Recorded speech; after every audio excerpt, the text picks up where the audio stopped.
ओम बरनामर्थ सहाना रसानां छन्दसामपि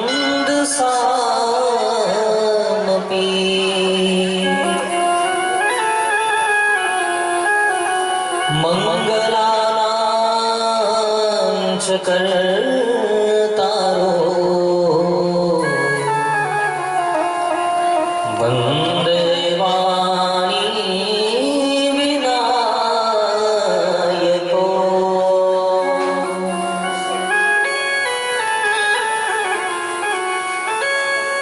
भवानी शंकरो वन्दे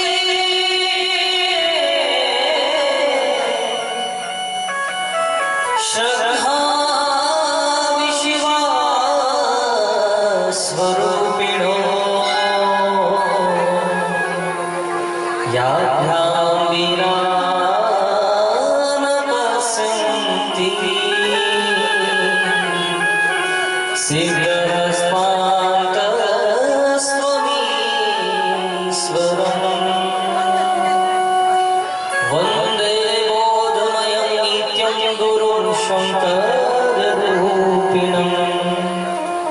यमाश्रितो हि वक्रोऽपि चन्द्र सर्वत्र गन्धते कृष्णाय वासुदेवाय देवकीनन्दनाय च नन्दगोपकुमाराय श्रीगोविन्दाय नमो नमः। मनोजवं जितेन्द्रियं बोधिवतां वरिष्ठं वातात्मजं वानरयुद्धमुख्यं श्रीरामदूतं शरणं प्रपद्ये। लोकाभिरामं रणरङ्गधीरं राजीवनेत्रं रघुवंशनाथं कारुण्यरूपं करुणाकरं श्रीरामचन्द्रं शरणं प्रपद्ये। हरे कृष्ण कृष्ण कृष्ण हरे हरे हरे राम राम राम हरे हरे। आइए हनुमंत पधारिए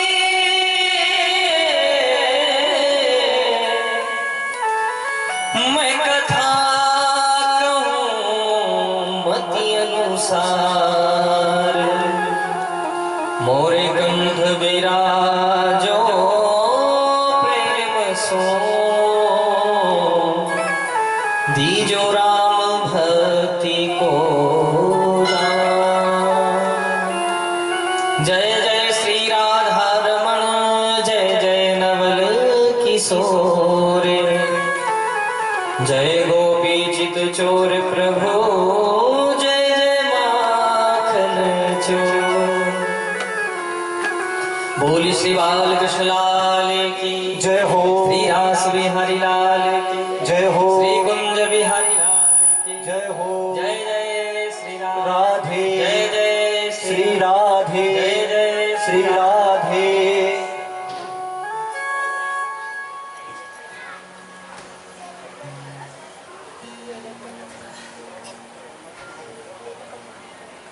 परम मंगलमय परात्पर अखिलेश्वर अकारण करुणालय करुणालय के सागर तड़िंदित विनिंदित पीतांबरधारी भगवान श्री बालकृष्ण लाल की वाङ्मय प्रतिमूर्ति स्वरूप श्रीमद् भागवत महापुराण के चरणारविंद में कोटि कोटि नमन। अवधपति श्री सीताराम भगवान के श्री चरणारविंद में कोटि कोटि नमन। अवधपति श्री सीताराम भगवान के चरणों की सेवा करने वाले श्री हनुमान जी महाराज के चरणारविंद में कोटि कोटि नमन। पूज्यपाद वंदनीय स्मरणीय श्री गुरुदेव जी महाराज के चरणारविंद में नमन। भगवान आशुतोष महादेव सांब सदा शिव उमा शंकर भगवान के चरणारविंद में नमन। आदि शक्ति मां परम्बा जगत जननी भगवती मां उमा देवी के चरणारविंद में नमन। एवं मंडपस्थ मंचस्थ विराजमान विप्र देवता ब्राह्मण देवताओं के श्री चरणारविंद में कोटि कोटि नमन।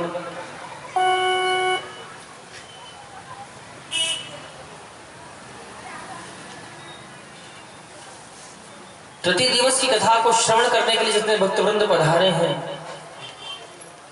जो बड़े भाव के साथ में आज की पावन कथा को श्रवण करेंगे, उन समस्त प्यारे प्यारे श्रोताओं को हमारा कथा के शुभारंभ में भाव भरा, स्नेह भरा, प्रेम भरा जय श्री कृष्ण प्रेम से बोलेंगे, बोलो राधे राधे। आइए पुनः आज पावन बेला कथा प्रारंभ करेंगे। उससे पूर्व भगवान का नाम स्मरण करेंगे, बड़े भाव के साथ सभी भगवान का नाम ध्यान करेंगे, बड़े भाव के साथ बताएंगे सभी।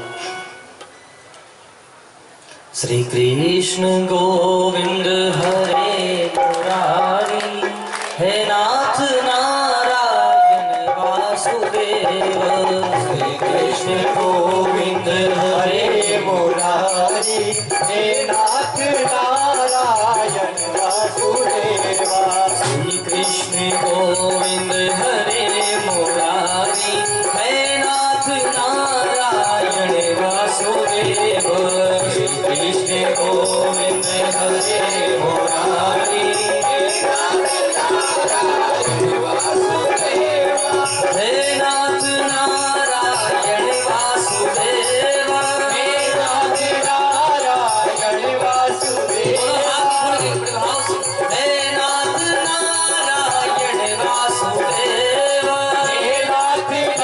नारायण वासुदेव। हे नाथ नारायण वासुदेव। श्री कृष्ण गोविंद हरे मुरारी, हे नाथ नारायण वासुदेव। श्री कृष्ण गोविंद हरे मुरारी, हे नाथ नारायण वासुदेव। श्री कृष्ण गोविंद हरे मुरारी, हे नाथ नारायण वासुदेव। कृष्ण गोविंद हरे मुरारी, हे नाथ नारायण वासुदेव। देहांत काले तुम सामने हो, हाथ काले तुम सामने हो। देहांत काले तुम सामने हो। हाथ काले तुम सामने हो। मुरली बजाते मन को लुभाते, मुरली बजाते मन को लुभाते। यही गीत गाते मैं तन्नाथ जागूं, यही गीत गाते मैं तन्नाथ जागूं। हे नाथ नारायण वासुदेव। श्री कृष्ण गोविंद हरे मुरारी, हे नाथ नारायण वासुदेव। ओ हे नाथ नारायण वासुदेव। ओ हे नाथ नारायण वासुदेव। हे नाथ नारायण वासुदेव। बोल शिव भक्त वत्सल भगवान की। इतना जोर से ना बोले आप, थोड़ा धीरे से।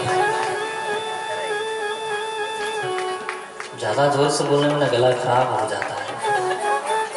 फिर आपको अपने घर की बातें करनी हो तो कैसे करेंगे? इसलिए धीरे से बात करिए। फिर उनसे बोलेंगे बोलो राधे।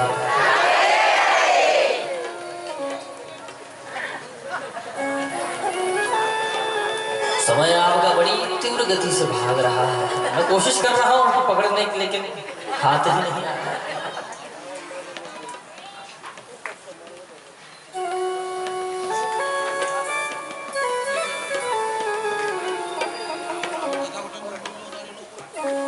आप सभी कल कथा श्रवण कर रहे थे।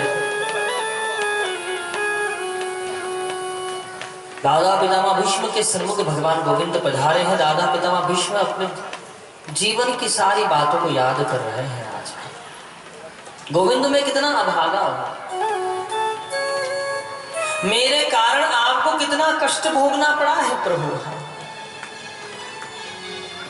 मैं इतना अभागा हूं कि मेरे कारण आपको अपनी प्रतिज्ञाएं तोड़नी पड़ी। प्रभु मेरे अपराध को गोविंद आप क्षमा कर दीजिए।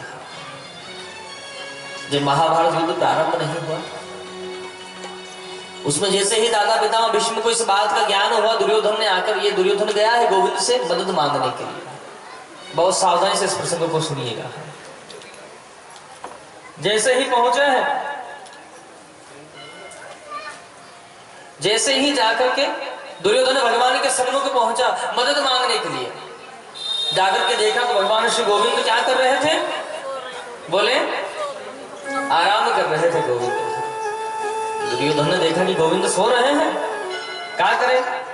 बोले गोविंद के सिराने की ओर एक कुर्सी रखी थी, तो दुर्योधन महाराज जाकर के उस कुर्सी पर बैठ गए।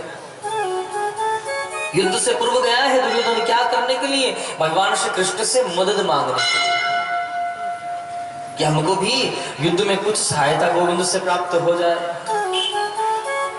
थोड़ा ही समय हुआ कि उसी क्षण वहां पर अर्जुन जी महाराज का पदार्पण हो गया। अर्जुन जी महाराज जैसे ही आए, आकर के उन्होंने देखा तो क्या देखते हैं कि गोविंद सो रहे थे। सो अर्जुन जी महाराज ने सोचा प्रभु सो रहे हैं, सो पांव की ओर बैठ गए और गोविंद के चरण दबाने लगे। जैसे ही चरणों पर हाथ गया कि तुरंत ही गोविंद उठ करके बैठ गए। अरे अर्जुन तुम कब आए? अर्जुन जी ने कहा बस गोविंद अभी अभी आया हूं। इतने दुर्योधन बोल गया, अरे गोविंद हम भी आए हैं आपके पास में।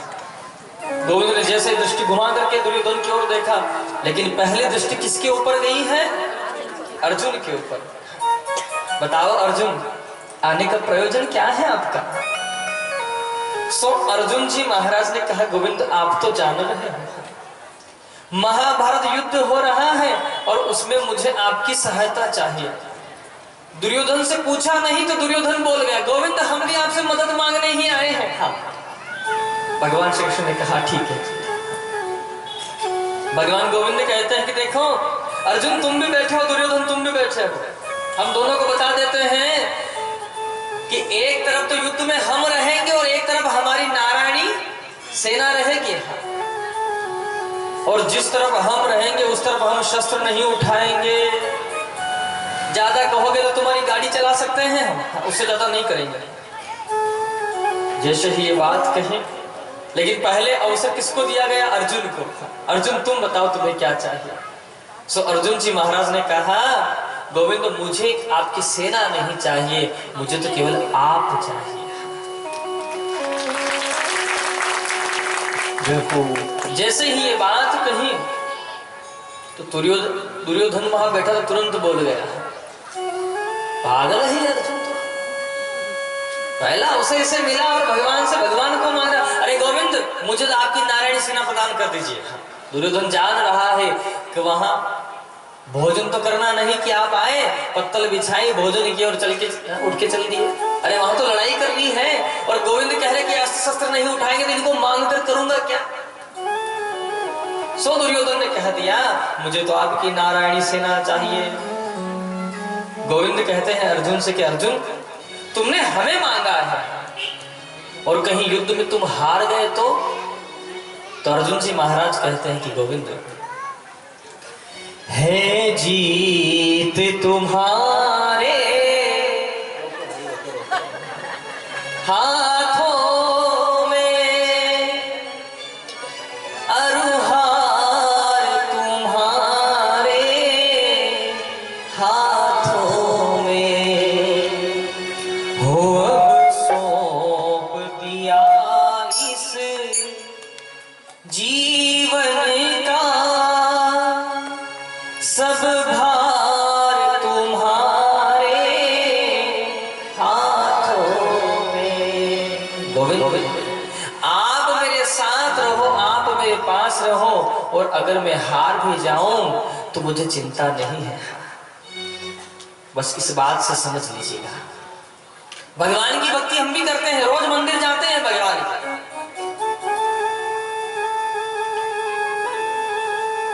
भगवान को माला चढ़ाते हैं, तुलसी दल चढ़ाते हैं, फूल चढ़ाते हैं, जल चढ़ाते हैं, दुर्वा चढ़ाते हैं, बिल्वपत्र महादेव को चढ़ाते हैं, भगवान की बहुत सेवा करते हैं। इसमें कोई संदेह नहीं है। लेकिन ध्यान दीजिएगा इस प्रसंग पर, बस आप इतना समझ लीजिएगा कि आप दुर्योधन हो या अर्जुन हो। अगर आप दुर्योधन के स्थान पर हो कि भगवान से सेवा के बदले में भगवान से संपत्ति या धन कुछ मांगते हो, तो समझ लीजिएगा कि भगवान की सेना भी अगर आपके साथ खड़ी है तो फिर भी आप हार जाओगे, इसमें कोई संदेह नहीं है। और अगर आप अर्जुन के समान गोविंद के भक्त हो, अनन्य भक्त हो भगवान के, तो भगवान गोविंद कहते हैं कि ऐसे भक्त की तो मैं गाड़ी चलाने के लिए भी तैयार हो जाता हूं। प्रेम से बोलेंगे बोलराज।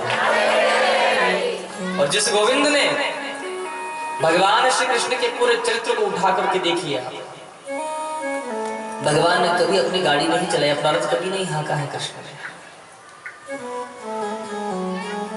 भगवान ने अपने कोमल हाथों से, ऐसा श्रीमद् भागवत महापुराण में उल्लेख है कि भोजन भी गोविंद नहीं करते थे, माता यशोदा अपने हाथों से कन्हैया को भोजन कराते थे। श्रीमद् भागवत महापुराण में उल्लेख है कि भगवान गोविंद कभी पैदल नहीं चले हैं।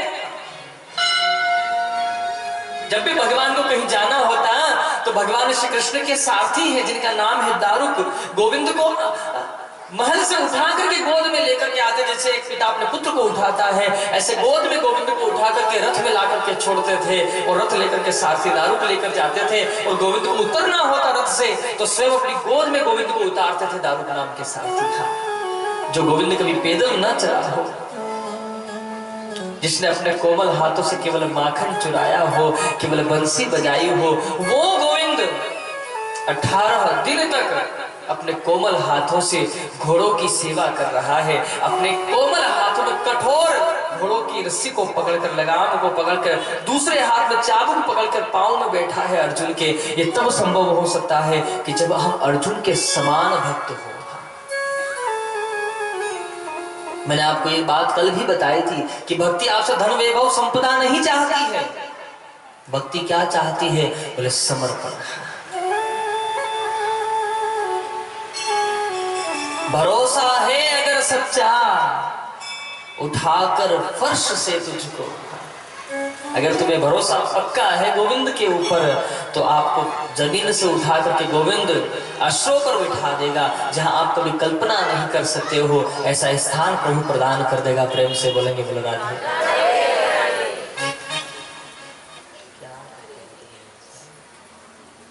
वर्णन कर रहे हैं यहाँ पर श्री सूत जी महाराज कि हे ऋषि बनो, अर्जुन जी महाराज ने कहा गोविंद मुझे तो आपकी आवश्यकता है। दुर्योधन ने कहा तो नारायणी सेना मुझे प्रदान कर दो। बस यही बात दुर्योधन ने आकर के दादा पितामह भीष्म को बताई है कि गोविंद ने कहा महाभारत युद्ध में वो शस्त्र नहीं उठाएंगे। जैसे ही ये बात कही तुरंत दादा पितामह भीष्म ने प्रतिज्ञा की है कि अगर गोविंद ने प्रतिज्ञा की कि महाभारत युद्ध में वो शस्त्र नहीं उठाएंगे तो मैं प्रतिज्ञा करता हूं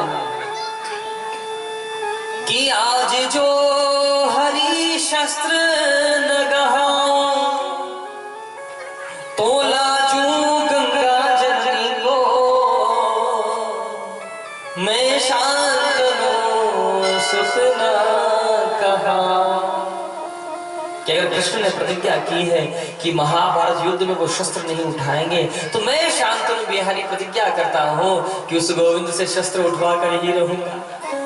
और दादा पितामह भीष्म जैसे रथ में विराजमान होकर के आए हैं, सारथी के स्थान पर मेरे गोविंद बैठे हैं। अर्जुन का रथ जैसे ही दादा पितामह भीष्म के रथ के सम्मुख आया, दादा पितामह भीष्म ने जैसे ही गोविंद को देखा तो नेत्र सजल हो गए बाबा के कि गोविंद बस ये और करना बाकी रह गया था। एक हाथ में चाबुक है, दूसरे हाथ में घोड़ों की लगाम लेकर के अर्जुन के पांव में बैठे हैं गोविंद। ध्यान दीजिएगा, गोविंद कहते हैं कि जहां भक्त मेरो पग धरे वहां धरू में हाथ। हम भगवान के चरणों में बैठते हैं, इसमें कोई संदेह की बात नहीं है, क्योंकि हम भक्त हैं और वो भगवान है। लेकिन जब भक्ति अनंत होती है, प्रेम अनंत होता है, तो वो भगवान भी भक्तों के चरणों में आकर के बैठ जाता है। प्रेम से बोलेंगे। ये प्रमाण वर्णन कर रहा हूं श्रीमद् भागवत का। दादा पितामह भीष्म ने जो बाणों का प्रहार करना प्रारंभ किया है, 100 बाण आए हैं गोविंद के ऊपर। एक बाण का प्रहार किया, सो वर्णन करते हैं कि अर्जुन का गांडीव गिर गया है, बाणों की तरकशी गिर गई है। और वर्णन कर रहे हैं एक बाण का प्रहार किया है तो गोविंद के चरणों तक बाण बाबा ने पहुंचा दिया। दादा पितामह भीष्म जैसे बाणों का प्रहार कर रहे हैं, बाणों के ऊपर बाण। गोविंद ने अर्जुन से कहा, अरे अर्जुन, तुम युद्ध करने के लिए आए हो कि युद्ध देखने आए हो? हाँ? अरे जो बूढ़े बाबा बाणों के ऊपर बाणों का प्रहार कर रहे हो और तुम कुछ करते क्यों नहीं? अर्जुन कहता है कि गोविंद, करूं तो करूं क्या? जैसे गांडी उठाता हूं कि बाबा बाणों का प्रहार कर देते हैं, अवसर ही नहीं मिल रहा है बाण का संधान करने का। जैसे ही ये बात कही है, एक बाण उठाया है दादा पितामह भीष्म ने, और जो बाण उठा करके अर्जुन का वध करने का संधान किया है बाण का, जैसे ही बाण का प्रहार करने लगे, मेरे गोविंद तन मन की सुधि भूल गए हैं। गोविंद मन में विचार किए कि अगर बाबा ने बाण का प्रहार कर दिया तो अर्जुन का वध हो जाएगा, और अर्जुन का वध हो जाएगा तो महाभारत युद्ध ही समाप्त हो जाएगा। सो मेरे गोविंद रथ से नीचे कूदे हैं, और वहीं पर टूटे हुए रथ का पहिया पड़ा था, सो पहिया उठाया और झपट पड़े दादा पितामह भीष्म के ऊपर। जैसे ही वध करने के लिए मेरे गोविंद ने दौड़ लगाई है, दादा पितामह भीष्म ने यह दृश्य देखा, धनुष बाण नीचे रखे, रथ से नीचे उतर गए हैं और हाथ जोड़ करके गोविंद के सामने बैठ गए। गोविंद, मेरा वध भी आप कर दीजिए, मेरा वध हो और आपके द्वारा हो जाए, ऐसा अवसर मुझे दोबारा नहीं मिलेगा, आप मेरा वध कर दीजिए। मुझे एक क्षण और नहीं जीवित रहने की इच्छा है, आपका स्वरूप का मैं दर्शन कर रहा हूं और मेरी मृत्यु हो जाए।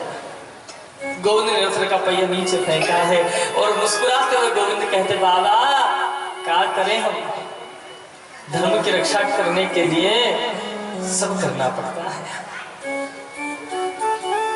गोविंद कहते हैं, हम आपको आशीर्वाद देते हैं, आप 1000 वर्ष तक जिए। दादा पितामह भीष्म कहते, गोविंद, इसमें कोई संदेह नहीं है, आप बड़े कृपालु हो, लेकिन जो मृत्यु मुझे आज प्राप्त हो रही है, ऐसी मृत्यु मुझे फिर दोबारा कभी होने वाली नहीं है। दादा पितामह भीष्म कहते कि गोविंद, जन्म जन्म मुनि जतन कराई, अंत काल प्रभु आवत। योगी जन जन्म जन्मांतर से मजाक का स्मरण करते हैं, लेकिन आप क्या पता अंत समय पहुंचो ना पहुंचो, इसकी कोई पता नहीं है। आज दादा पितामह भीष्म बाणों की शैया पर सो रहे हैं और गोविंद से प्रार्थना कर रहे हैं कि आप कितने कृपालु हो गोविंद, मुझ अभागी को फिर भी आपने अपना दास स्वीकार किया है। दादा पितामह भीष्म गोविंद से बस एक ही प्रार्थना की। आइए एक पद का गान करेंगे बड़े भाव के साथ। हो जब छोड़ चलूं इस दुनिया को, होठों पर नाम तुम्हारा हो।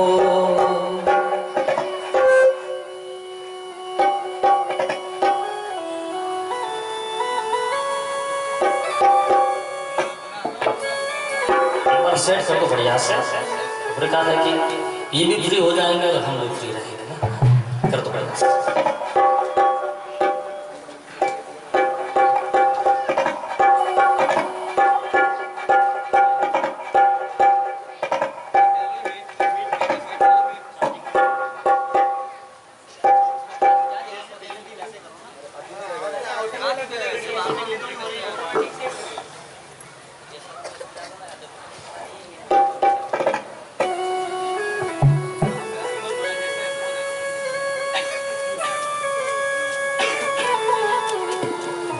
श्री हरि लाल जय हो जब छोड़ चलूं इस दुनिया को, होठों पर नाम तुम्हारा हो। जब छोड़ चलूं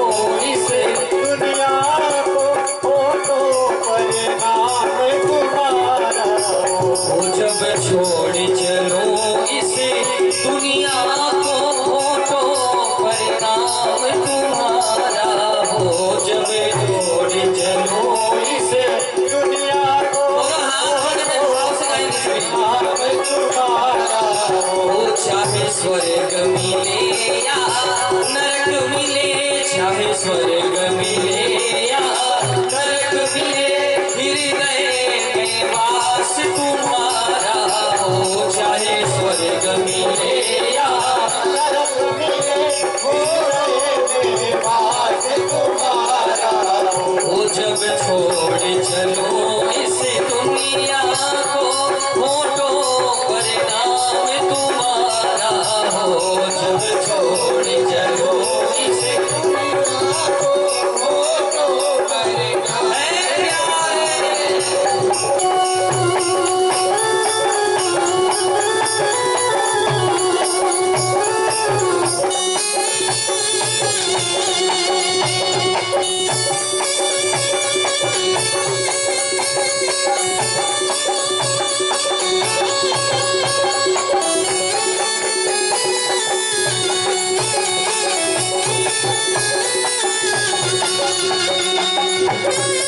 सोया हूँ। जब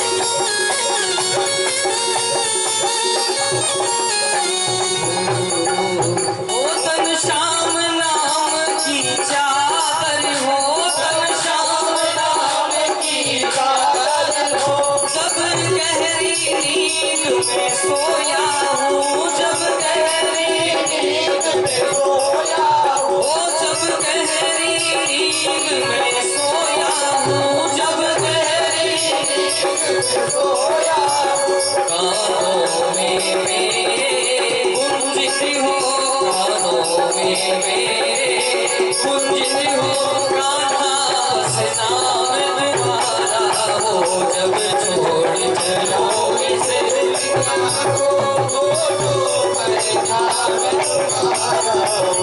जब छोड़ चलो इस दुनिया को, फोटो पर नाम तुम्हारा हो।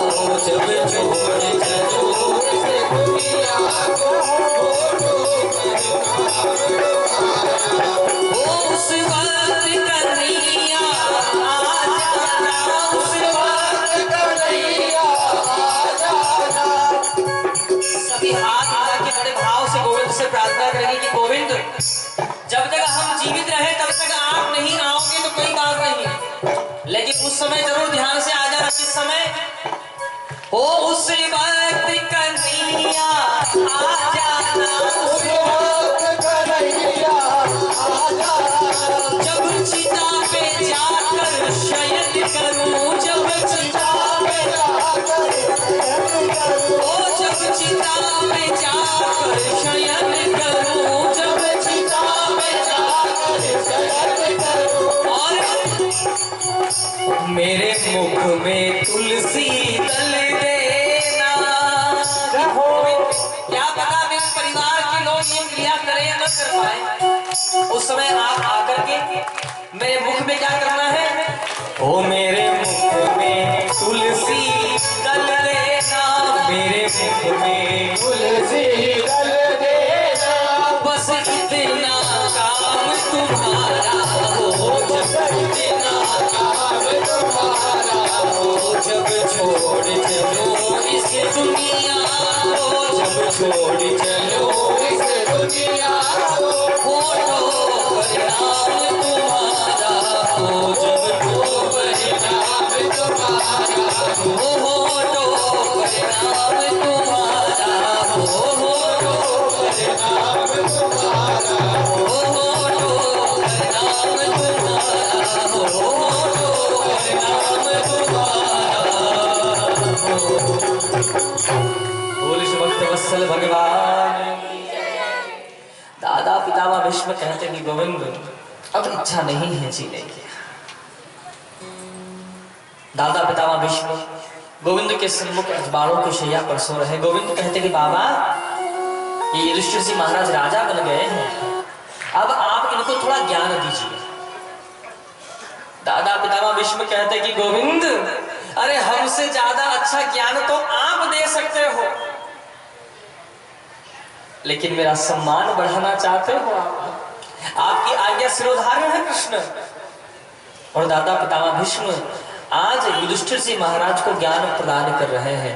बहुत सावधानी से इस बात को समझ लीजिएगा। दादा पितामह भीष्म वर्णन कर रहे हैं युधिष्ठिर जी महाराज की बेटा, सबसे पहली बात कही है कि दानी धर्मान राज धर्मान मोक्ष धर्मान विभागशः। बाबा कहते कि मेरे सबसे पहली बात कही है दान की। ध्यान दीजिएगा। दादा पितामह भीष्म कहते कि बेटा तुम राजा बन गए हो। राजा का केवल यही धर्म नहीं है, यही कर्तव्य नहीं है कि वो धन का संग्रह करता रहे। राजा का ये धर्म होता है कि वो अपनी कुछ संपत्ति का वो दान भी करे। और दान कितना करना चाहिए ध्यान दीजिएगा। ऐसा आचार्य लोग कहते हैं कि हमारी जो कमाई का जो धन है उसका 10वां भाग हमें भगवान के चरणों में, भगवान के भक्तों के चरणों में और धर्म कार्य में खर्च करना चाहिए। जिस प्रकार स्नान करने से तन की पवित्र होती है, भजन करने से मन की पवित्र होती है, उसी प्रकार अगर आप धन को शुद्ध करना चाहते हो तो उसका आप दान कीजिए। दान करने से धन पवित्र होता है। ध्यान से समझिएगा। जिस प्रकार शरीर की 3 गतियां हैं, पहली गति है कि जला दोगे तो राख बन जाएगा। दूसरी गति है जमीन में गाड़ दोगे तो सड़ जाएगा।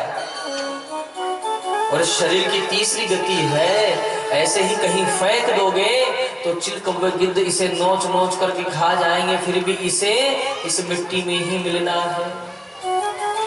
जिस प्रकार शरीर की 3 गतियां होती है ना प्यारे, उसी प्रकार धन की भी 3 गतियां होती है। हाँ, धन की पहली गति है, आपके पास संपत्ति है तो संपत्ति का पहला उपयोग है क्या? खाया पिया अंग लगेगा। पास में पैसा रहेगा बढ़िया, रोज काजू बादाम हलवा बना करके रोज खाओगे, सीरा बना करके।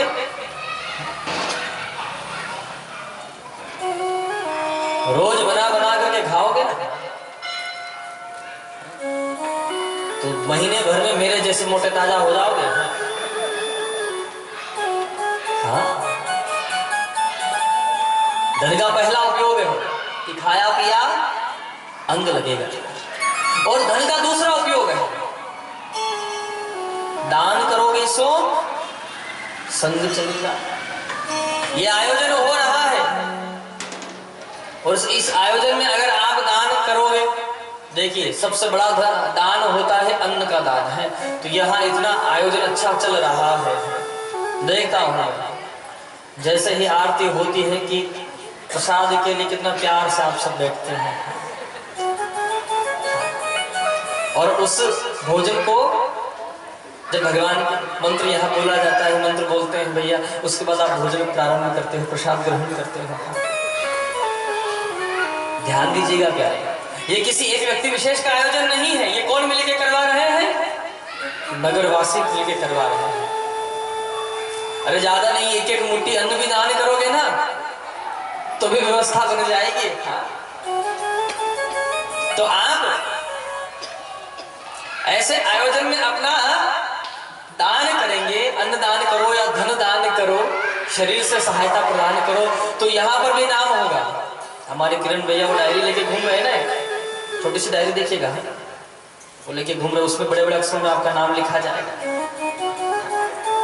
और यहाँ पर नाम होगा। और जब उस विधाता के वहां जाओगे ना तो वहां पर भी आपका नाम ही होगा। दूसरा दान है धन का कि दान करोगे सो संग चलेगा। यहां पर भी नाम है और वहां पर भी नाम है।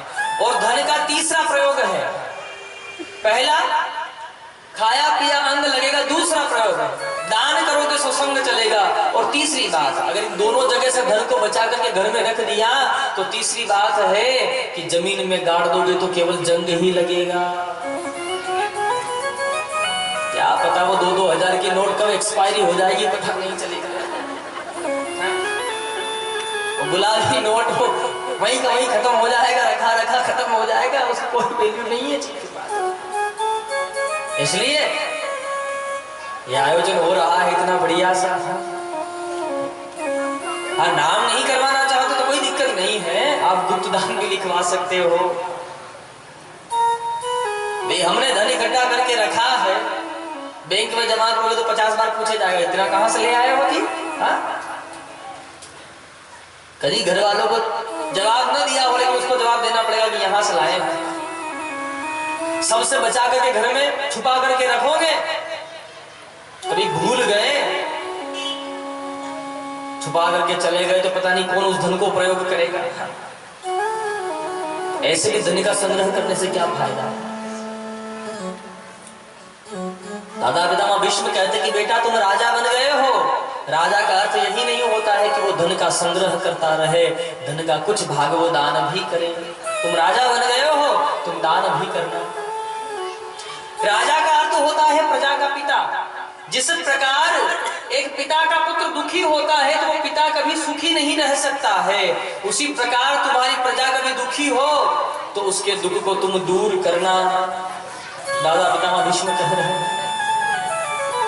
और आगे वर्णन कर रहे हैं दादा पितामह भीष्म की, बेटा जहां कहीं अधर्म हो रहा हो, हिम्मत हो, शक्ति हो, साहस हो, बल हो, तो उस अधर्म का नाश कर देना। और अगर हिम्मत, शक्ति, साहस न हो तो उस अधर्म को देखना नहीं, उस सभा को छोड़ करके चले जाना। क्योंकि अधर्म को देखने वाला भी अधर्मी होता है। प्रेम से बोलेंगे, आधे आधे नहीं बोलना है, पूरे पूरे बोलना है। जोर से बोलेंगे, क्या बोलेंगे? इतना जोर से बोला करो ना। जानते हो आज मैं बहुत जल्दी में हूं। जानते हो क्यों? 7 बजे आना था, 8 बजे आया। पूछा कि भाई आज गाड़ी का क्या हुआ, तो बोले बाजार लग रहा है गुरुजी, जगह नहीं है, कैसे लाए? हमने कहा कोई बात नहीं भैया, लेकिन चिंता ना करो, दिल्ली ज्यादा दूर नहीं है, एक्सीलेटर मेरे हाथ में है और आप सब पैसेंजर बन के बैठे हो। स्टेशन मास्टर ने सिग्नल नहीं दिया तो क्या हो गया, गाड़ी आउटर पे खड़ी रही। अब मैं गाड़ी लेके आता तो यहाँ से तो भगा के ले जाऊंगा, राइट टाइम आपको छोड़ूंगा, आप निश्चित रहिएगा। लेकिन हाँ, थोड़ा सावधानी से बैठिएगा कि ताकि मुझे भ्रम बना रहे। क्या आपको कथा समझ में आ रही है? प्रेम से बोलेंगे।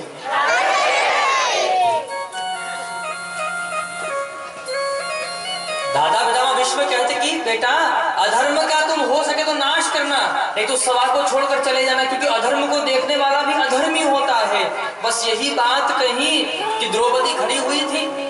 द्रौपदी सुनते ही हंसने लगी। जैसे ही द्रौपदी ने हंसना प्रारंभ किया तो दादा पितामह भीष्म कहते कि बेटी तुम क्यों हंस रही हो, तुम्हारे हंसने का कारण क्या है? तो द्रौपदी कहती कि बाबा एक बात बताइए, ये जो उपदेश आप हमको आज सुना रहे हो, ये उपदेश आपको पहले भी याद था कि नया नया सीखे हो? बाबा कहते क्यों? बोले कभी ऐसा हो गया हो कि 52 दिन तक बाणों की सैया पर सोए सोए क्या करेंगे, तो कोई पुस्तक लेकर पढ़ना चालू किया हो आपने कभी, और ये ज्ञान जो आप दे रहे हो अभी भी सीखा हो? दादा पितामह भीष्म कहते कि बेटी ये ज्ञान तो मुझे पूर्व से ही है। बोले अच्छा, अभी आपने कहा कि अधर्म को देखना नहीं है, अधर्म को देखने वाला अधर्मी होता है, तो बाबा मैं आपसे ही पूछती हूँ कि जिस सभा में मुझे अपमानित किया जा रहा था, क्या उस सभा में धर्म हो रहा था? अरे उस सभा में भी तो अधर्म ही हो रहा था। आप चाहते तो उस अधर्म को रोक सकते थे, लेकिन आपने प्रयास नहीं किया। आपने दूसरी बात कही है कि सभा को छोड़ करके चले जाना चाहिए। तो मैं आपसे पूछती हूँ बाबा कि आप कब सभा को छोड़कर गए थे? आप भी तो वही सभा में बैठे थे। दादा पितामह भीष्म कहते कि बेटी तुम्हारा कथन सत्य है। अब बहुत ध्यान से सुनिएगा इस प्रसंग को। दादा पितामह भीष्म कहते कि बेटी तुम्हारा कथन सत्य है, लेकिन मैं जो कह रहा हूं ये भी परम सत्य है। दादा पितामह भीष्म कहते हैं कि बेटी उस समय में अधर्मियों के द्वारा लाया हुआ अन्न ग्रहण कर रहा था, जिससे मेरी मति मेरी बुद्धि बिगड़ गई थी, जिस कारण मैं उस अधर्म को रोक नहीं पाया। ध्यान दीजिए, जीवन में अगर आपको सुधारना प्रारंभ करना चाहते हो ना, तो सबसे पहला काम है अपने जीवन में अपने खान पान को सुधारना।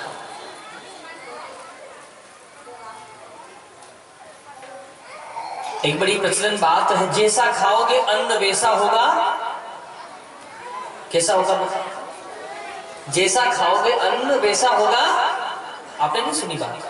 हम सुना देते हैं। हमारे ब्रज में बड़ी प्रचलन है इस बात का कि जैसा खाओगे अन्न वैसा होगा मन, और जैसा पियोगे पानी वैसी होगी आपकी वाणी।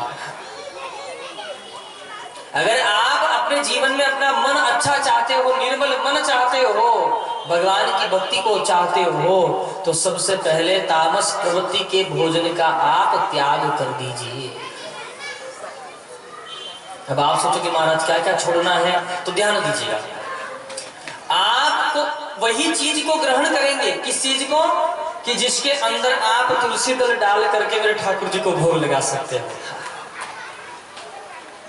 उस वस्तु को आप ग्रहण करिए। आप भगवान को भोग लगा करके अगर आप ग्रहण करोगे तो भगवान का प्रसाद ग्रहण करोगे, और भगवान का प्रसाद ग्रहण करने से मन निर्मल रहेगा। और अगर मन निर्मल होगा तो तुलसी बाबा राम कथा में प्रमाण दे रहे हैं, निर्मल मन जन सो मोहि पामा, मोह कपट छल छिद्र न धामा। तुलसी बाबा कह रहे हैं कि अगर आपका मन निर्मल हो जाएगा तो भगवान आपको अपना दास स्वीकार कर लेगा। दूसरी बात है, जैसा पियोगे पानी वैसी होगी वाणी। निर्मल जल को आप ग्रहण करेंगे तो आपकी वाणी निर्मल रहेगी।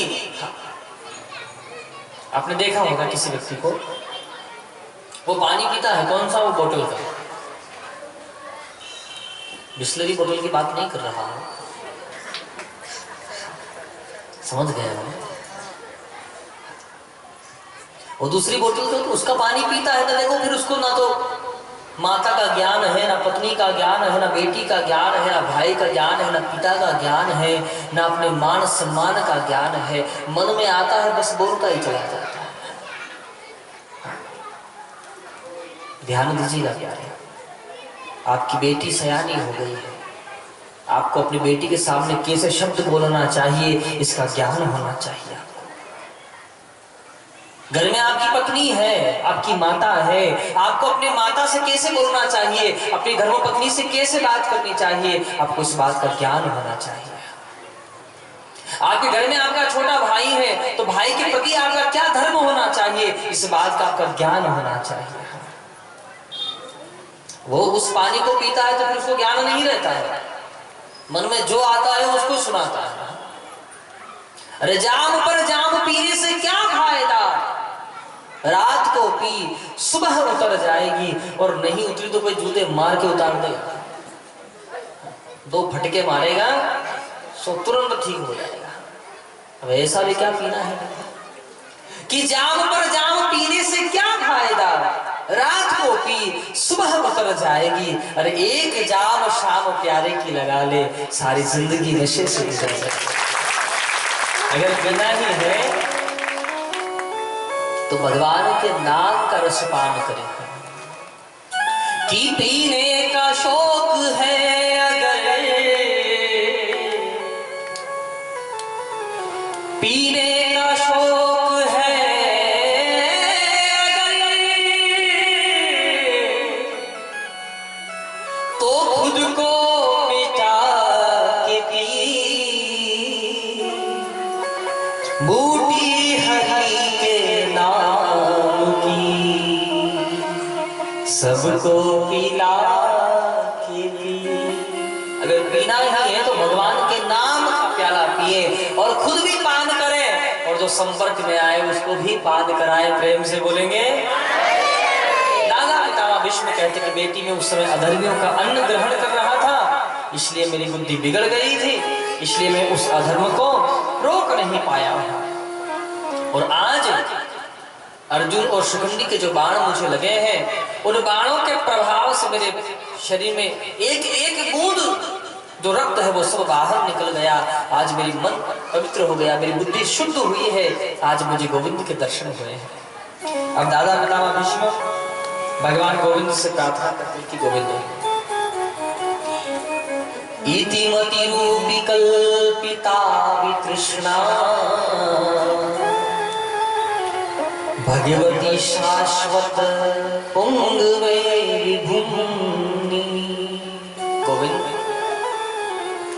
मेरी इच्छा है, आज मेरे जीवन का समापन हो रहा है गोविंद, तो मेरा इतना सा मन है कि मेरी बेटी है, पुत्री जिसका नाम है मति बुद्धि, उसका विवाह मैं आपके साथ करना चाहता हूं।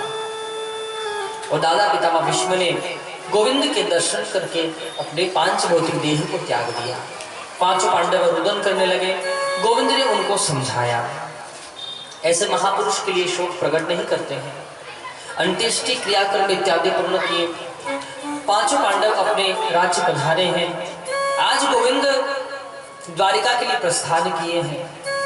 जिस बालक की गोविंद ने गर्भ में जाकर के रक्षा की है, उत्तरा के गर्भ की, आज उस बालक का जन्म हुआ है, जिस बालक का जन्म नाम है विष्णु रात। लेकिन इनका नाम परीक्षित कैसे हुआ कि गर्भ से बाहर आए, पालती मार करके बैठ गए और ये देख रहे हैं कि जिस भगवान ने मेरी गर्भ में रक्षा की है वो भगवान कहाँ है। भगवान को ढूंढना प्रारंभ किए। मेरे गोविंद को ये सूचना प्राप्त हुई है कि उत्तरा के द्वारा पुत्र का जन्म हुआ है, सो मेरे गोविंद आए हैं और परीक्षित जी महाराज को सुंदर आशीर्वाद दिया है। सबकी परीक्षा करने के कारण इनका नाम परीक्षित हुआ है। बोलिए श्री परीक्षित जी महाराज की। मेरे गोविंद ने परीक्षित जी महाराज को सुंदर आशीर्वाद दिया और पुनः मेरे ठाकुर जी द्वारिका के लिए प्रस्थान किए हैं। इधर बहुत समय मेरे गोविंद द्वारिका में निवास किए। अर्जुन जी महाराज गोविंद का संदेश लेने के लिए द्वारिका पधारे हैं। बहुत समय वहां निवास करने के पश्चात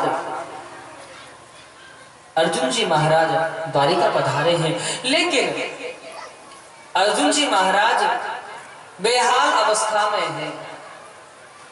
युधिष्ठिर जी महाराज ने अर्जुन जी को देखा, दौड़कर गए, हृदय से लगाए, कहा भैया तुम हमेशा आते थे तो वीरों की चाल से चल करके आते थे, लेकिन आज आए हो ऐसा लग रहा है कि मार्ग में तुम्हें किसी ने मानो लूट लिया हो। बताओ द्वारिका में दाऊ भैया कैसे हैं, हमारे प्राण वल्लभ भगवान श्री कृष्ण कैसे हैं, माता रुक्मिणी और अन्य सभी रानियां सब कैसी है, अनिरुद्ध कैसे हैं, प्रद्युम्न कैसे हैं, सबके बारे में पूछना प्रारंभ किया। अर्जुन जी महाराज युधिष्ठिर जी को लिपट गए और फूट फूट करके रोने लगे। भैया आप जिन गोविंद के बारे में मुझसे पूछ रहे हो वो परमात्मा इस धराधाम को छोड़ करके स्वधाम गमन कर गए हैं। बस यही बात सुनी है। माता कुंती ने सुनते ही प्राण त्याग दिए।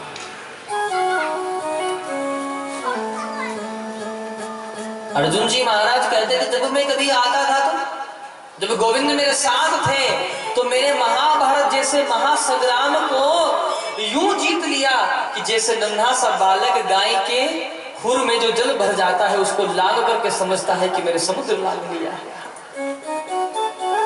और आज वो गोविंद मेरे साथ नहीं थे तो मुझे कोल भीलों ने भैया लूट लिया है।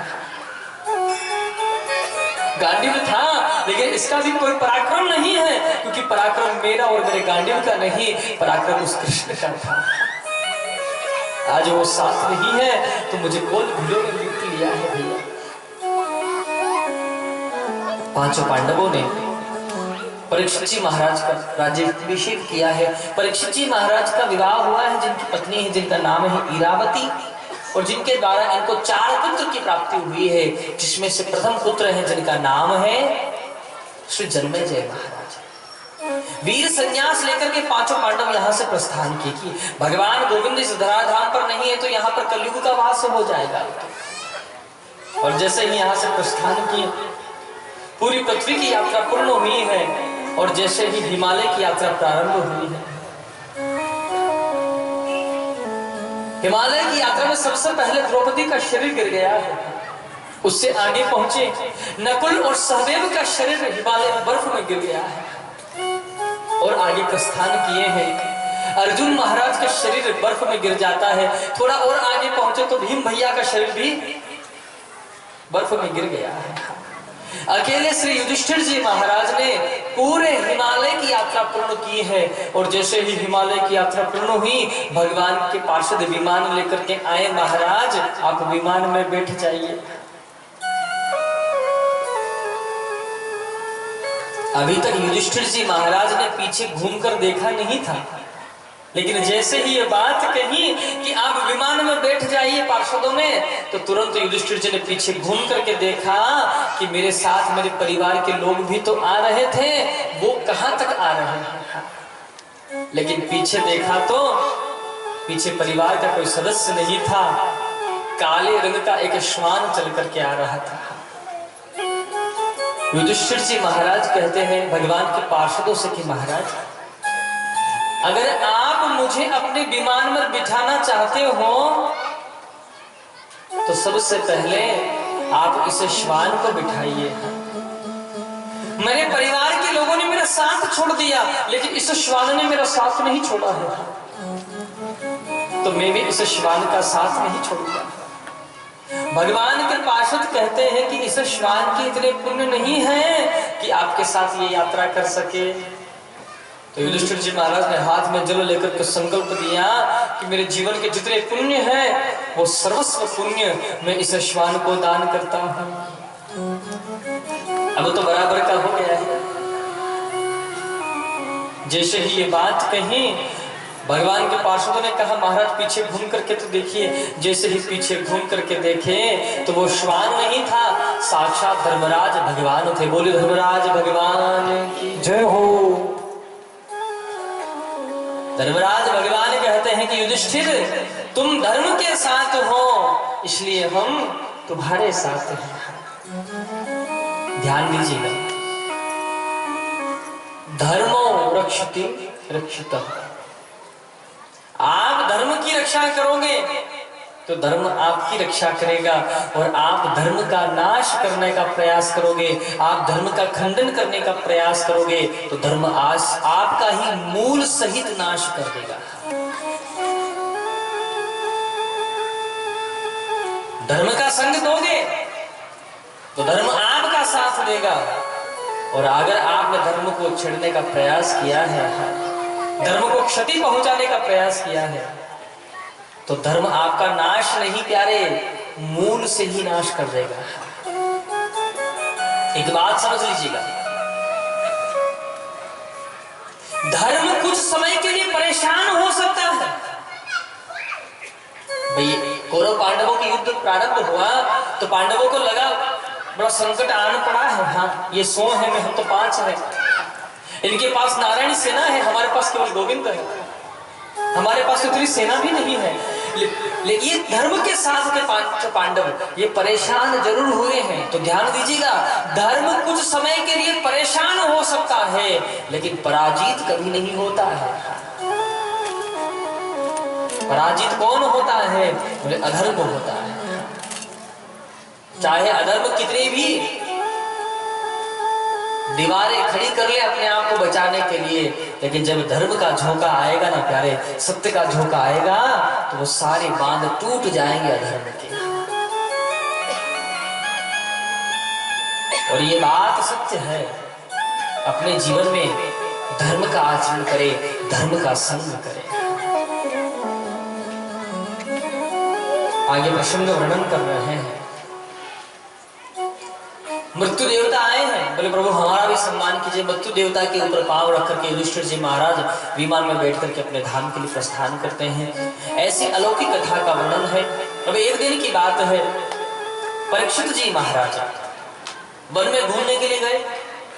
सो अपने रथ में बैठ करके जा रहे हैं। उन्होंने एक दृश्य देखा, क्या कि एक काले रंग का पुरुष है, उसके सामने एक गैया है और एक बैल है। वो काले रंग का पुरुष नग्न तलवार हाथ में लेकर के उस गैया और बैल का वध करना चाहता है। परीक्षित जी महाराज ने रथ रुकवाया और तुरंत तलवार निकाले और वध करने के लिए पहुंच गया। अरे दुष्ट, तुम गैया और बैल का वध करना चाहते हो? ठहरो, हम तुम्हें अभी मृत्युदंड प्रदान करेंगे।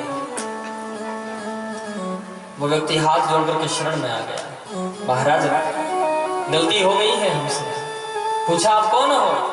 बोले, मेरा नाम कलयुग है। बोले, ये बैल कौन है? बोले, ये धर्म का अवतार है। और ये गाय कौन है? बोले, माता पृथ्वी का अवतार है ये।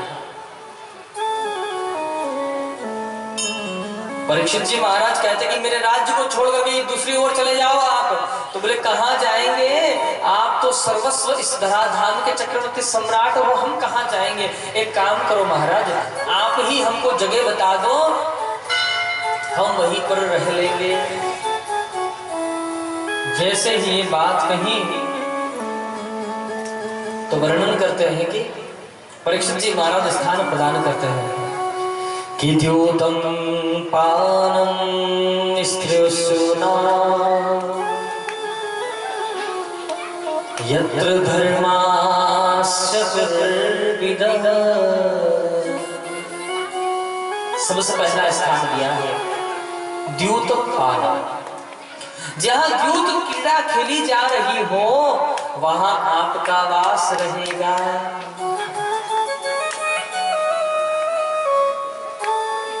दूसरी बात कही है, जहां मदिरा पान हो रही हो वहां आपका वास रहेगा। अच्छा, कलयुग को किसी ने देखा है? नहीं देखा, हम दिखाते हैं आपको। वर्णन किए हैं कि जहां मदिरा पान हो रही हो वहां कलयुग का वास रहेगा। तो जो मदिरा पी करके अगर आपको कहीं घूमता हुआ दिख जाए ना जिसके घर का ठिकाना, ना परिवार का ठिकाना, जहां गिर गया वहीं सवेरा हो गया, उसका मंजिल का पता नहीं है। तो गली मोहल्ले का व्यक्ति मिल गया तो पकड़कर उसे लेकर घर छोड़कर जाता है कि ध्यान रखना भाई, इसका टहल रहा था। जिसके ना कपड़ों का ज्ञान हो,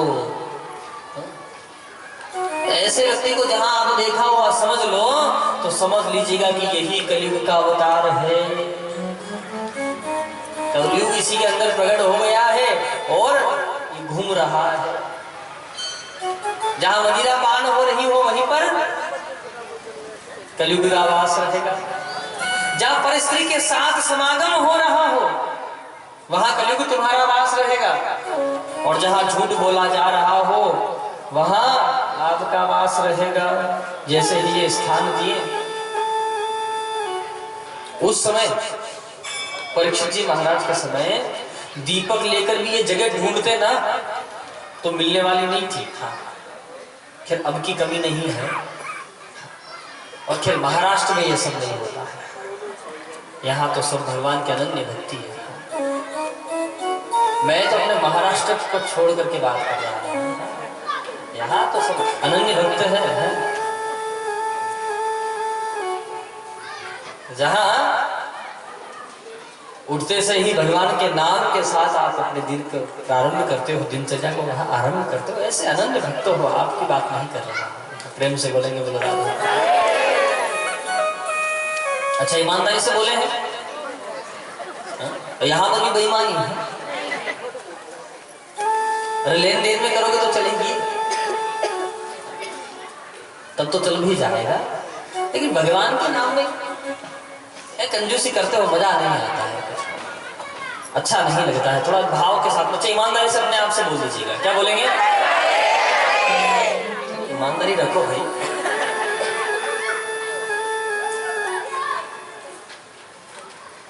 आगे प्रसंग वर्णन करते हैं कि परीक्षित जी से कहा कि महाराज अगर एक स्थान और बढ़िया सा मिल जाता तो बड़ी कृपा होती। तो कह दिया जाओ रजो वेदम च पंचमम, स्वर्ण में आपका वास रहेगा। लेकिन स्वर्ण कौन सा है?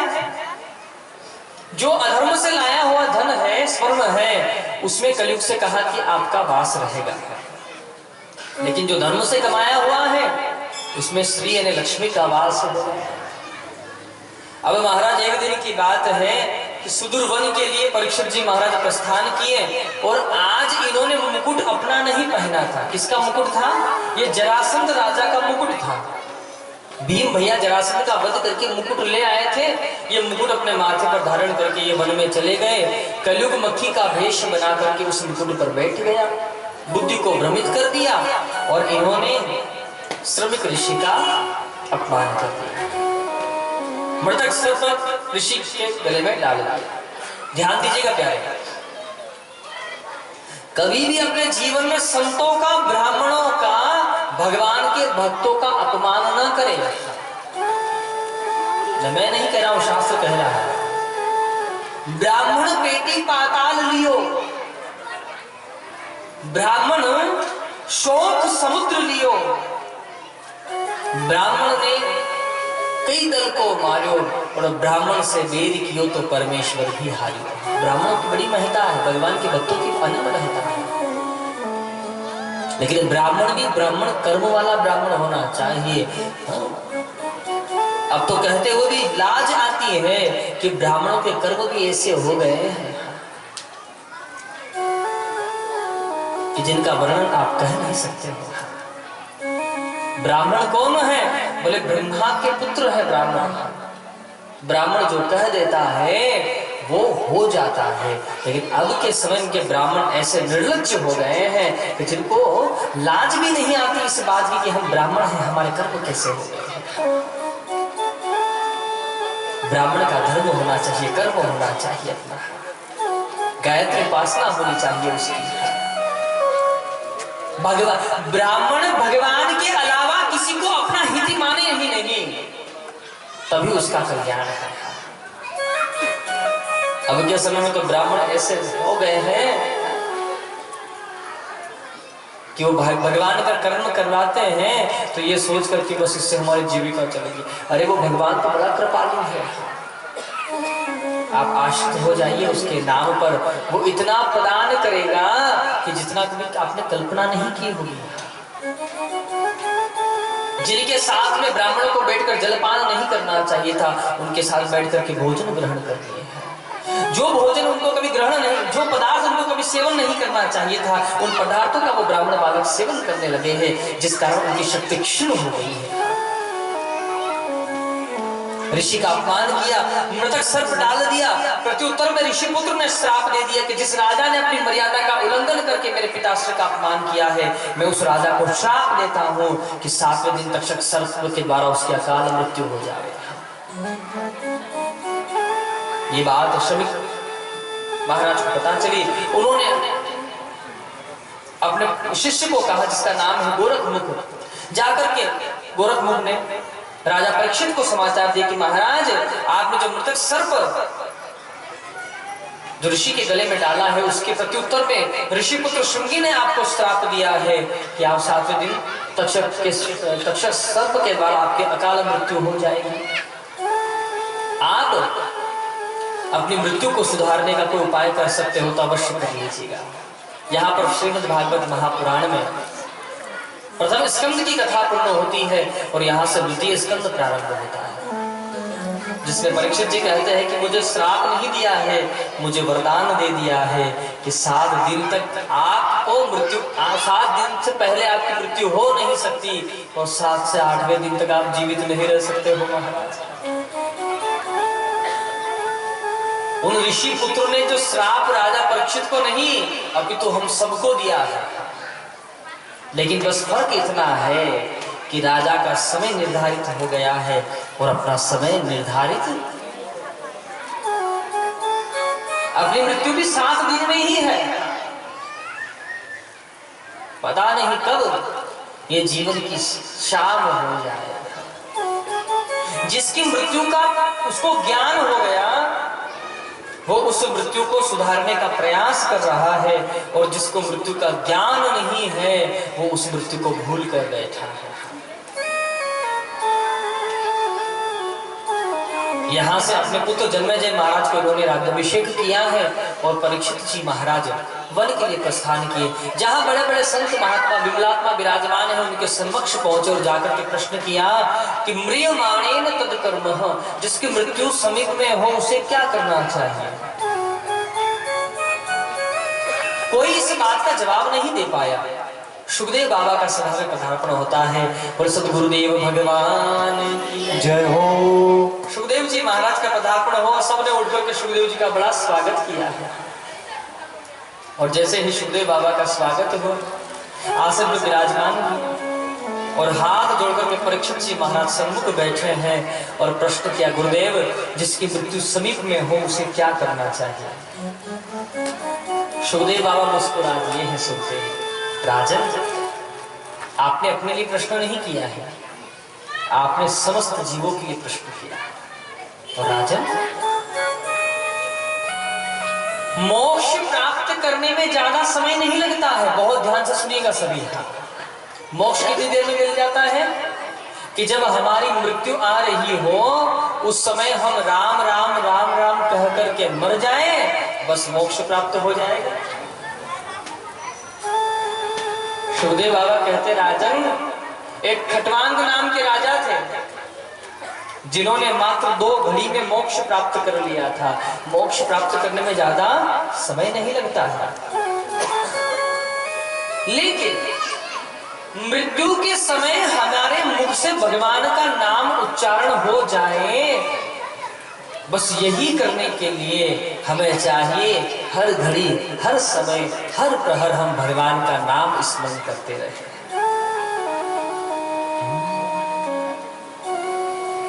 और यहाँ पर सुखदेव बाबा वर्णन करते हैं कि राजा जीव को चाहिए कि सबसे पहले जितासनो जित श्वासो जित संगो जितेन्द्रियः।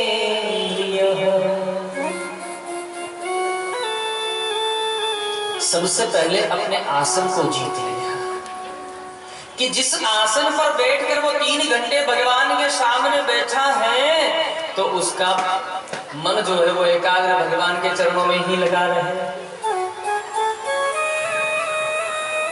उनका उसका मन वहां से भटके नहीं, भगवान के चरणों में ऐसा लग जाएगा। सबसे पहले अपने आसन को जीत ले। और फिर कहा है कि श्वास श्वास मेरे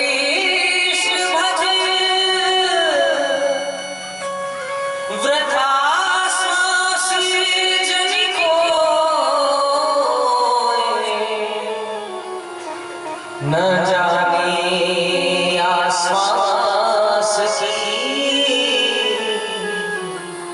आन हो नहीं हो।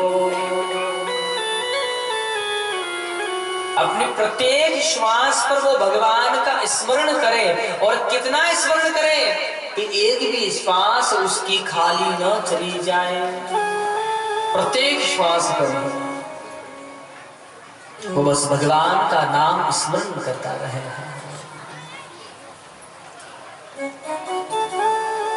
कि रोज थोड़ा थोड़ा हरि का भजन कर ले, और भगवान का अंत समय नाम आए उसके लिए क्या करना पड़ेगा। बोले एक साथ भजन नहीं हो सकता, उसके लिए उसे नियम बनाना पड़ेगा। ओ मुक्ति का प्राणी तू जतन कर ले, मुक्ति का कोई तू जतन कर ले, रोज थोड़ा थोड़ा हरि का भजन कर ले, रोज थोड़ा थोड़ा हरि का भजन कर ले, रोज थोड़ा थोड़ा प्रभु का भजन करे, रोज थोड़ा थोड़ा प्रभु का भजन करे। वो मुक्ति का प्राणी तू जतन कर ले, मुक्ति का प्राणी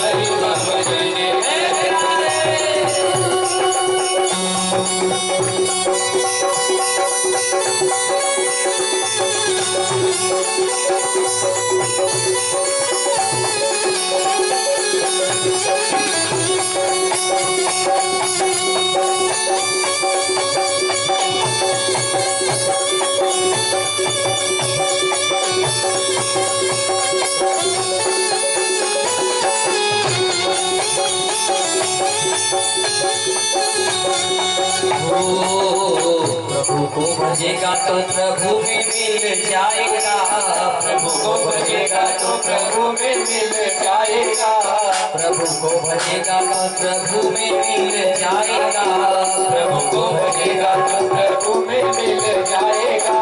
भजन से आत्मा का मेल भूल जाएगा, भजन से आत्मा का मेल भूल जाएगा,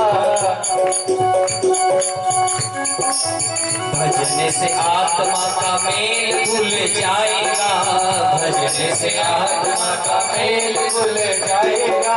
आत्मा के साथ साथ सुमिरन करे, आत्मा के साथ साथ सुमिरन करे, थोड़ा थोड़ा हरि का भजन कर ले, थोड़ा थोड़ा हरि का भजन कर ले,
थोड़ा थोड़ा प्रभु का भजन कर ले, रोज थोड़ा थोड़ा प्रभु का भजन।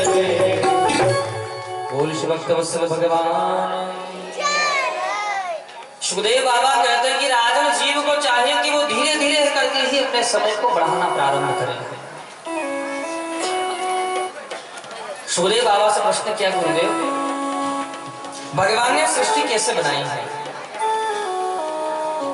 एक साथ बनाई है कि धीरे धीरे करके बनाई है? तो सुखदेव बाबा वर्णन करते हैं कि राजन, सबसे पहले भगवान श्री नारायण थे, उनकी इच्छा हुई एक से अनेक होने की। तो भगवान श्री हरि नारायण ने क्या किया कि अपने नाभि से कमल पुष्प का प्रादुर्भाव करवाया और उसके ऊपर 5 तत्वों से एक पुतला बना करके रखे हैं, पृथ्वी, जल, वायु, आकाश और अग्नि। उसके अंदर परमात्मा तत्व डाले, हजारों वर्ष तक वो पुतला पड़ा रहा, लेकिन वो चल नहीं पाया, उठ नहीं पाया, बोल नहीं पाया। भगवान नारायण ने फिर क्या किया, उसके अंदर से परम तत्व निकाला और जैसे ही आत्मा तत्व डाले, उठ करके खड़ा हो गया। चारों ओर देखा तो 4 मुख हो गए। इन्होंने सबसे पहले ब्रह्मा को जाना, इसलिए इनका नाम होता है श्री ब्रह्मा। इनसे कहा आप सृष्टि का क्रम बढ़ाइए। तो ब्रह्मा जी महाराज की मानसिक सृष्टि में सनकादिक ऋषि नारद जी का जन्म होता है और ब्रह्मा जी महाराज के 10 पुत्र होते हैं, जिनके चरित्र में आगे वर्णन करते हैं। सुखदेव बाबा वर्णन करते कि राजन,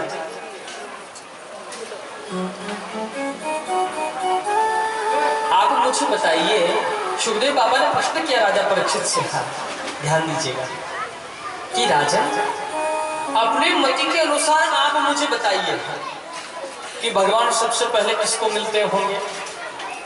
तो राजा परीक्षित जी बोल रहे, गुरुजी, मेरे मति के अनुसार तो भगवान सबसे पहले उसको मिलते होंगे जो ज्यादा स्नान करता होगा, उससे भगवान मिलते होंगे, या फिर जो सर्वस्व छोड़ करके वन में रहने लग जाता होगा, उसे भगवान मिलते होंगे, या ये भी नहीं हो सकता है तो भगवान उम्र को देख करके मिलते होंगे, ये सबसे ज्यादा बड़ा है उम्र में, इसको पहले मिल जाओ। और ये भी नहीं तो फिर भगवान जाति को देख करके मिलते होंगे, ये उच्च वर्ण में है, ये नीच वर्ण का है। तो ध्यान दीजिएगा, सुखदेव बाबा ये सुने तो तुरंत मुस्कुरा गए हैं। अरे राजन, आप कह रहे हो कि भगवान जो स्नान करता है उसको मिलते हैं, तो राजन सबसे पहले भगवान उस मछली को मिल गए होंगे, क्योंकि उसका तो जन्म ही जल के अंदर हुआ है। आप कह रहे हो कि वन में जाने से भगवान मिलता है, तो सबसे पहले भगवान तो उस सिंह को मिल गए होंगे, क्योंकि उसका तो जन्म ही वन में हुआ है। आप कह रहे हो उसके अनुसार तो कि जाति को देख करके भगवान मिलता है, तो राजन माता शबरी किस जाति की थी? श्रीमद् भागवत महापुराण में वर्णन है, महात्म में ही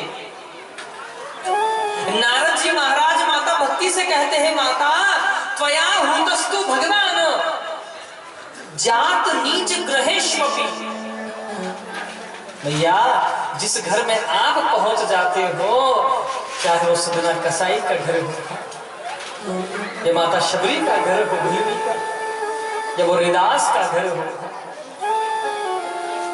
आपके पीछे पीछे मेरा गोविंद स्वयं चला आता है।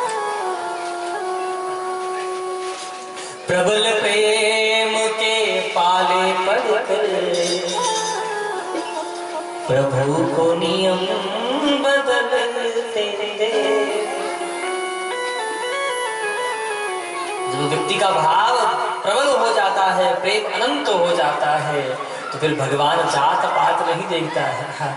जात पात पूछे न कोई, और हरि को भजे सो हरि को होई।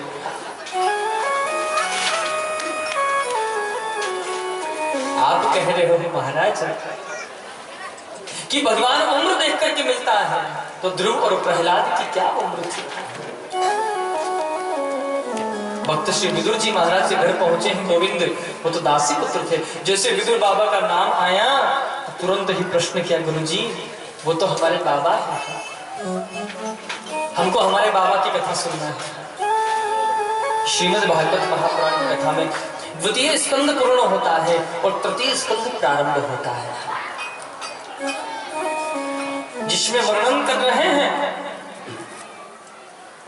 कि भगवान श्री गोविंद पांडवों की ओर से शांति दूत बनकर के पधार रहे हैं आज हस्तिनापुर। प्रेम से बोलेंगे, बोलो राधे राधे। अच्छा, मैं जो बोल रहा हूँ आपको समझ में आ रहा है? आप एक बार सर भी हिलाएंगे तो मैं समझ जाऊंगा। जीवन में ना, जगत में दो प्रकार के ब्रह्म होते हैं। एक ब्रह्म तो वो होता है, कौन सा? जैसे अंधेरे में रस्सी पड़ी हो और आपको क्या लगता है, हम डर जाते हैं, सच में डंडा लेकर के आए हैं, आकर के जैसे दीपक जला करके देखा तो पता चला रस्सी पड़ी थी। फिर अपने आप को गीत देख करके हंसते हैं, बताओ हमको रस्सी में ध्यान नहीं रहा। एक ब्रह्म तो ये है, जो है नहीं उसका भी ब्रह्म हो जाता है, और एक ब्रह्म वो है जिसको पाने के लिए व्यक्ति ब्रह्म में पड़ा हुआ है, लेकिन उसे पा नहीं पा रहा है। अगर आप सर हिलाओगे तो मुझे वो वाला ब्रह्म हो जाएगा, कौन सा? रस्सी वाला, कि चलो आ रहा है समझ। प्रेम से बोले कि मुझे राधे। हाँ, हंसते हुए बहुत प्यारे लगते हो आप, सच में। कभी आप अपने आप को शीशे में देखिएगा हंसते हुए, हाँ बहुत प्यारे दिखते हो। भगवान वर्णन कर रहे हैं सुखदेव बाबा भगवान गोविंद के चरित्र को कि महाराज मेरे गोविंद पांडवों की ओर से शांति दूत बनकर के पधार रहे हैं। और जैसे ही इधर विदुर जी महाराज धृतराष्ट्र महाराज के पास पहुंचे हैं और जाकर के बोले, महाराज नियम से देखा जाए तो पूरा राज्य पांडु महाराज का है, लेकिन वो रहे नहीं तो राज्य आपको प्रदान किया गया। आप पुत्र मोह में आकर के पांडु पुत्रों को राज्य देना नहीं चाहते हो। अरे आप पूर्ण राज्य न दें, आधा राज्य ही प्रदान कर दीजिए। विदुर जी महाराज अपने भाई को समझा रहे हैं धृतराष्ट्र महाराज को कि उसी समय यहाँ दुर्योधन महाराज का पदार्पण हो गया। दुर्योधन ने आकर कहा, काकाश्री मेरे ही कारण तो आपको मंत्री पद प्राप्त हुआ है और मेरे विषय में मेरे पिताजी को भड़का रहे हो। अरे हम चाहें तो आपको मंत्री पद से हटा सकते हैं। विदुर बाबा ने कही, अरे भैया तू हमें कहा मंत्री पद से हटावेगा? अरे हम तो खुद तेरे घर काम नहीं करना चाहते हैं। और विदुर बाबा अपनी धर्मपरायणा पत्नी विदुरानी को लेकर के यहाँ से वन में जाकर अपनी पर्ण कुटी बना करके विदुर जी महाराज रहने लगे। लेकिन विदुर बाबा को ये बात को ज्ञान है कि मेरे ठाकुर जी महाराज शांति दूत बन करके पधार रहे हैं। पहले मंत्री पद था तो भगवान से जाकर के मिल सकते थे। जैसे अब आप हम आते हैं, आप सबका मन होता गुरु जी को प्रणाम करें, गुरु जी को प्रणाम करें, तो समझिए कि भैया दूर करते ना, दूर रहिए तुम। और उनको देखो, आ रहा है कोई, जा रहा है कोई, क्या कह रहा है आकर के। हाँ, क्योंकि उनके पास पद है ना, वो कार्य करता है। वो नहीं व्यवस्था बनाएंगे तो कौन बनाएगा जी? सब काम ही बिगड़ जाएगा फिर तो। हाँ? फिर तो प्रांडाल में और मंच में पता ही नहीं चलेगा। पता चला कि हमसे उठा करके ही वहां लगेगा, गुरु जी दूर अच्छे नहीं लग रहे, पास ही आ जाए। तो विदुर जी महाराज भी यही सोचे कि पहले मंत्री पद था तो मंच पर बैठ करके गोविंद से बात कर सकता था मैं, लेकिन अब तो मैं साधारण इंसान हो गया हूँ, साधारण मनुष्य हो गया हूँ। अब तो मेरे पास कोई मंत्री पद भी नहीं है, कोई पद प्रतिष्ठा नहीं है, लेकिन मैं अब भीड़ में कृष्ण को कैसे बात करूंगा? मेरे गोविंद का रथ आया है। विदुर जी महाराज दूर खड़े हैं, पीछे ही पीछे। ध्यान दीजिएगा, भगवान के दर्शन करने के लिए जाओ तो जो आगे रहता है उसे दर्शन पता होते हैं क्या कभी? हाँ? वो बेचारा प्रणाम कर रहा है, पीछे वाले ने धक्का दिया, वो उठ करके देखा तो भगवान तो पीछे रह गए, वो प्रणाम करते करते आगे ही निकल गया। सोच रहा है इतनी देर घंटों घंटों लाइन में लगे, और परिणाम क्या रहा? जब उसे देखने का समय आया, उसके चरणों में नजर रह गई, उसको तो मैं देख भी नहीं पाया। वो जो पीछे खड़ा है वो बस एक दृष्टि लगा के बस मुझे वहां जाना है, उस गोविंद के स्वरूप का दर्शन कर रहा है। आज हमको भी सौभाग्य प्राप्त हुआ है ठाकुर जी के दर्शन करने का। मन बड़ा प्रसन्न हो गया जी, निर्मल मन हो गया जाता। बड़ी तपस्या के बाद तो वहां पहुंचे हैं। जैसे ही कथा करके गए थे, हम अपनी कथा सुनाते हैं आपको। तभी से गाड़ी में चल रहे थे, ठाकुर जी के दर्शन करने के पंढरपुर पहुंचे थे। आज जैसे रात में वहां पहुंचे, लगभग 4 बजे का समय रहा होगा। उधर रात्रि में तो स्नान की पता भी नहीं चला, स्नान कैसा होगा। नदी में स्नान करके जैसे ही मंदिर पहुंचे और जाकर के दूर से ही भगवान को देखा और प्रणाम करके फिर वहां से भगवान ने तपस्या इतनी करवाई कि आराम करने के 10 मिनट ठीक से ना दिए, चलाता ही रहा। पहले मन में ये लालसा थी कि वो देखूंगा तो कैसा लिखेंगे ठाकुर जी। हाँ, पहले उनको देखने की लालसा थी, और दूसरी बात फिर जब जाते समय तो उनको देखने की लालसा थी, ठाकुर जी के दर्शन की। और जब आ रहा था तो यहाँ पांडाल में पहुंचने की लालसा थी, लेट ना हो जाओ।